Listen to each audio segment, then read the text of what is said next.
On aimerait retrouver le juste prix de nos produits. Les mots sur France Info du président des jeunes agriculteurs, le syndicat. Les agriculteurs qui manifestent depuis ce matin pour plus de considération. Des opérations escargots sur plusieurs autoroutes. À Nîmes, quelques incidents avec les forces de l'ordre devant un centre des impôts. Les manifestants ont déversé du purin devant l'entrée du bâtiment. Des pompiers envoyés en renfort dans l'Aude et les Pyrénées-Orientales, notamment des hommes spécialisés dans le sauvetage aquatique. Les deux départements, comme l'Hérault, sont placés en alerte orange, pluie et inondation, de gros orages attendus au moins jusqu'à demain. L'audience de demande de mise en liberté de Patrick Balkany en ce moment au tribunal de Paris, il est présent. Son avocat s'appuie sur l'état de santé du maire de Levallois pour demander sa libération. L'homme politique condamné à de la prison ferme pour fraude fiscale puis pour blanchiment de fraude fiscale.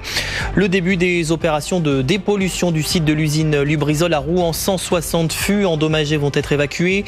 Ils contiennent des produits potentiellement dangereux. Cette évacuation va durer plusieurs semaines. 157 personnes sont mortes en Irak pendant la semaine de manifestation contre le gouvernement. C'était au début du mois. Bilan officiel aujourd'hui, rendu public aujourd'hui. La quasi-totalité de ces victimes sont des manifestants, beaucoup touchés à balles réelles. Les autorités limogent plusieurs commandants militaires. France Info. Et tout est plus clair.